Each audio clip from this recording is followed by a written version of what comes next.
नमस्कार मंडळी, तुम्हा सर्वांच्या नवीन एका व्हिडिओमध्ये खूप खूप स्वागत. चला तर मंडळी, आज मी तुम्हाला होळी स्पेशल जिलेबी कशी बनवायची हे दाखवणार आहे. त्याकरिता एक भांडा गॅसवर ठेवला, त्यात एक वाटी पाणी घातले, त्याच वाटीने एक वाटी साखर घालून घेतले, 4 वेलची कुटून घातल्या. तुम्ही त्यात केशर सुद्धा घालू शकता. माझ्याकडे केशर नसल्याने मी केशर वापरले नाही. नंतर त्यात ऑरेंज कलर घालून घेतला व चांगले मिक्स करून पाक होईपर्यंत हलवून घेतले. असेच नवनवीन व्हिडिओ बघण्याकरिता अजूनपर्यंत चॅनलला सबस्क्राईब केले नसेल तर सबस्क्राईब करावं, एक लाईक करायला विसरू नका. बघा, आपले पाक तयार झाले आहे. आता हे पाक बाजूला ठेवू. एक वाटी मैदा घेतला, त्यात चिमूटभर मीठ घातले व पाणी घालून त्याचे पातळशी पेस्ट तयार करून घेतले. अगदी व्हिडिओ दाखवते त्याप्रमाणे तयार करून घेतले. त्याच पिठामध्ये 1 चमचा साजूक तूप घालून तेही चांगले मिक्स करून घेतले व 1 इनोचे पॉकेट घेऊन त्यातील अर्धा इनो घालून थोडेसे पाणी घालून तेही चांगले मिक्स करून घेतले.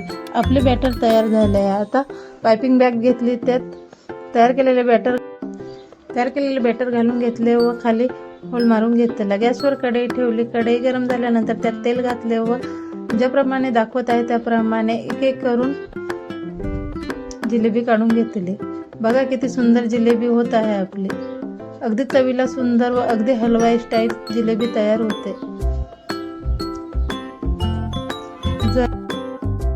तेलात जिलेबी सोडून झाल्यानंतर अलटीपलटी करून चांगले कुरकुरीत होईपर्यंत फ्राय करून घेतले.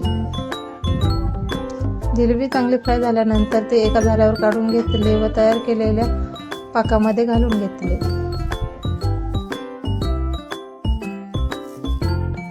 पाकामध्ये चांगले अलटीपलटी करून झाल्यानंतर ते एका जारीवर काढून घेतले.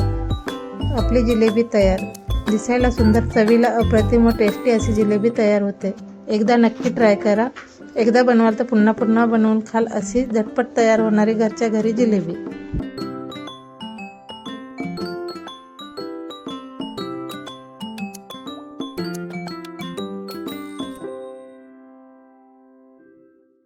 Amazing!